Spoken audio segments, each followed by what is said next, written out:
Hello बच्चों, NEET MCQ series में आपका स्वागत है। हमारे पास एक क्वेश्चन है जो आया था नीट 2016 में। तो चलिए क्वेश्चन पढ़ेंगे। Biochemical oxygen demand BOD may not be a good index for pollution for water bodies receiving effluent from. यानी बीओडी जो होता है वो गुड इंडेक्स किस चीज़ के लिए, पॉल्यूशन के लिए नहीं है। यानी वाटर पॉल्यूशन बहुत सारे तरीके के होते हैं, उसके अंदर कौन सा बीओडी सही से नहीं बता पाएगा कि वो वाटर पॉल्यूटेड है या नहीं है। तो इसको सॉल्व करने के लिए मैंने यहाँ नीचे लिखा हुआ है, इसको पढ़ सकते हैं। और ये बीओडी की डेफिनेशन दी हुई है यहाँ पे। तो इसको सॉल्व करके यहाँ जो मैं लिखा हुआ इसको पढ़ेंगे। BOD indicates the degree of organic pollution in water. यानी बीओडी दिखाता है कि कितना ऑर्गेनिक पॉल्यूशन है वाटर के अंदर। पेट्रोलियम जो है हमारा, ये डिग्रेड नहीं होता है माइक्रोब से। तो ये हमारा पेट्रोलियम इंडस्ट्री से जो वेस्ट आएगा वो बीओडी उसका अच्छे से पॉल्यूशन के बारे में नहीं बता पाएगा, क्योंकि पेट्रोलियम डिग्रेड नहीं होता है माइक्रोब से। तो इस क्वेश्चन का आंसर हमें मिल गया है सी, पेट्रोलियम इंडस्ट्री वाला इफ्लुएंट। तो उसको मार्क कर देंगे। तो thanks for watching. Please like, share and subscribe for more videos. Hello बच्चों, नीट एमसीक्यू सीरीज में आपका स्वागत है। जो हमारे पास एक क्वेश्चन है जो आया था नीट 2016 में। तो चलिए क्वेश्चन पढ़ेंगे। The highest DDT concentration in aquatic food chain shall occur in. यानी हाईएस्ट कंसंट्रेशन डीडीटी की एक्वेटिक फूड चेन में कौन से लेवल पे होती है।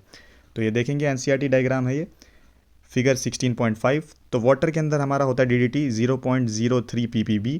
जू प्लैंक्टन्स के अंदर डीडीटी होता है 0.04 पार्ट्स पर मिलियन। स्मॉल फिशेस के अंदर 0.5 पार्ट्स पर मिलियन। लार्ज फिशेस के अंदर वो बढ़ के 2.2 पार्ट्स पर मिलियन हो जाता है। और फिश ईटिंग बर्ड्स यानी जो सबसे टॉप लेवल में आती हैं फूड चेन के अंदर, उसके अंदर डीडीटी 25 पार्ट्स पर मिलियन तक पहुंच जाता है। यानी हाईएस्ट कंसंट्रेशन डीडीटी की एक्वेटिक फूड चेन में हमारे पास आ गई फिश ईटिंग बर्ड्स के अंदर, जो है 25 पार्ट्स पर मिलियन। तो इस क्वेश्चन का आंसर हमें मिल गया है। देखते हैं कौन सा ऑप्शन सही होगा। तो बी सी ईगल जो है वो हमारी फिश ईटिंग बर्ड है, तो उसको मार्क कर देंगे। तो thanks for watching. Please like, share and subscribe for more videos. Hello बच्चों, नीट एमसीक्यू सीरीज में आपका स्वागत है। आज हमारे पास एक क्वेश्चन है जो आया था नीट 2016 में। तो चलिए क्वेश्चन पढ़ेंगे। A river with an inflow of domestic sewage rich in organic waste में रिजल्ट इन। एक रिवर है जिसके अंदर डोमेस्टिक सीवेज जो रिच इन ऑर्गेनिक वेस्ट है, यानी बहुत सारा ऑर्गेनिक वेस्ट है, वो उसके अंदर आ रहा है। तो देखते हैं चार ऑप्शन क्या कहते हैं। A, an increase production of fish due to biodegradable nutrients. B, death of fish due to lack of oxygen. C, drying of the river very soon due to algal blooms. या D, increase population of aquatic food web organisms. तो चारों option ये हैं। अब NCERT reference देखेंगे। ये हमारा NCERT reference है, जिसको मैंने रेड से अंडरलाइन किया, उसको पढ़ेंगे। If too much of organic matter is added to water, all the available oxygen is used up, this cause oxygen dependent aquatic life to die. यानी खूब सारा ऑर्गेनिक मैटर जब पानी के अंदर आ जाएगा तो जितनी ऑक्सीजन है वो सारी यूज़ हो जाएगी उसको डिग्रेड करने में, और ऑक्सीजन की कमी हो जाएगी उस पानी के अंदर, जिसकी वजह से जो पानी में रहने वाले ऑक्सीजन वाले एनिमल्स हैं वो सारे मर जाएंगे। तो ऐसा कौन सा ऑप्शन है? बी ऑप्शन है, जो कहता है कि डेथ ऑफ फिश। तो उसको मार्क कर देंगे। तो thanks for watching. Please like, share and subscribe for more videos. Hello बच्चों, नीट एमसीक्यू सीरीज में आपका स्वागत है। हमारे पास एक क्वेश्चन है जो आया था नीट 2015 में। तो चलिए क्वेश्चन पढ़ेंगे। Eutrophication of water bodies leading to killing of fishes is mainly due to non availability of. Eutrophication जो स्टेप प्रोसेस होता है वो वाटर बॉडीज के अंदर होता है, जिसकी वजह से फिशेज की डेथ हो जाती है। वो किसकी नॉन अवेलेबिलिटी यानी किसकी कमी की वजह से हो जाता है। तो एनसीईआरटी रेफरेंस पढ़ेंगे। ये एनसीईआरटी रेफरेंस के अंदर जो मैंने रेड से अंडरलाइन किया उसको पढ़ेंगे। They overstimulate the growth of alga, causing unslightly scum and unpleasant odor and robbing the water of dissolved oxygen vital to the aquatic life. At the same time, other pollutants flowing into the lake may poison whole population of fish, whose decomposing remains further deplete the water dissolved oxygen content. यानी जितना भी ये eutrophication का step होता है, इसकी वजह से जो डिजॉल्व ऑक्सीजन होती है उस पानी के अंदर वो सारी कम हो जाती है। तो इसकी वजह से फिशेस की डेथ हो जाती है, उनको ऑक्सीजन नहीं मिल पाती है। तो इस क्वेश्चन का आंसर हमें मिल चुका है, वो है ऑक्सीजन। तो बी ऑप्शन है हमारा ऑक्सीजन, उसको मार्क कर देंगे। तो thanks for watching. Please like, share and subscribe for more videos. Hello बच्चों, नीट एमसीक्यू सीरीज में आपका स्वागत है। आज हमारे पास एक क्वेश्चन है जो आया था 2015 में। तो चलिए क्वेश्चन पढ़ेंगे। Increase in concentration of the toxicant at successive trophic levels is known as. यानी सक्सेसिव ट्रॉपिक लेवल्स के अंदर जब किसी टॉक्सिक सब्सटेंस की कंसंट्रेशन बढ़ती चली जाती है तो उस प्रोसेस को क्या बोलते हैं। ए है हमारे पास बायो ट्रांसफॉर्मेशन, बी है बायो जियो केमिकल साइक्लिंग, सी है बायो मैग्निफिकेशन, या डी है बायो डेटीरियोरेशन। तो एनसीईआरटी रेफरेंस देखेंगे इसके अंदर। एनसीईआरटी रेफरेंस के अंदर जो मैंने रेड से अंडरलाइन किया हो इसको पढ़ेंगे।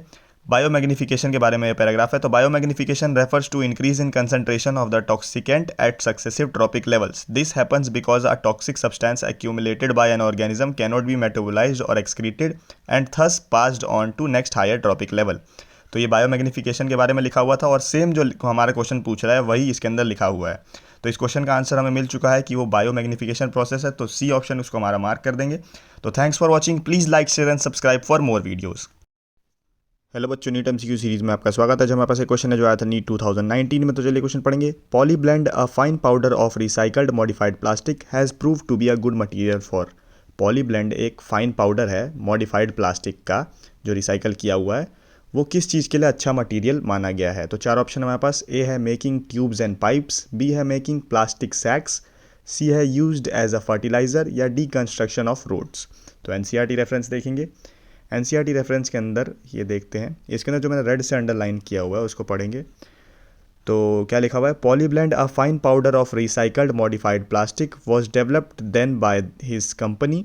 This mixture is mixed with bitumen that is use to lay roads. यानी Polyblend fine powder recycled modified plastic है जो एक कंपनी के द्वारा इस्तेमाल किया जाता है, बेटुमिन जो रोड बनाने में इस्तेमाल होता है उसके अंदर मिक्स करके रोड बनाने के लिए। तो देखते हैं कौन सा ऑप्शन, डी ऑप्शन ऐसा हो गया करेक्ट, तो उसको मार्क कर दिया। Thanks for watching, please like share and subscribe for more videos.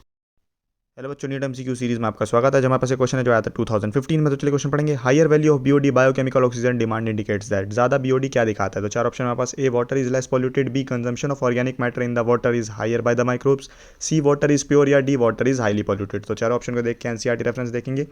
इसके बाद क्या लिखा है, रेड से जो अंडरलाइन है, BOD refers to the amount of oxygen that would be consumed if all the organic matter in 1 litre of water were oxidised by bacteria. नीचे देखेंगे, BOD is a measure of organic matter present in the water. Greater the BOD of wastewater, more its polluting potential. यानी जितना गंदा पानी होगा उसका BOD उतना ज़्यादा होगा। और BOD क्या और दिखाता है कि उसके अंदर कितना ज़्यादा ऑर्गेनिक मैटर प्रेजेंट है। तो जितना ज़्यादा ऑर्गेनिक मैटर प्रेजेंट होगा एंड एरोबिक बैक्टीरिया उतना ज़्यादा ऑक्सीजन लेंगे और उतना ज़्यादा BOD रहेगा। तो इस क्वेश्चन के हिसाब से हमारे पास दो ऑप्शन हो सकते हैं, बी भी और डी भी। तो बी भी करेक्ट हो जाएगा, डी भी करेक्ट हो जाएगा। दो ऑप्शन है इस क्वेश्चन के, दोनों करेक्ट हैं। तो thanks for watching, please like share and subscribe for more videos.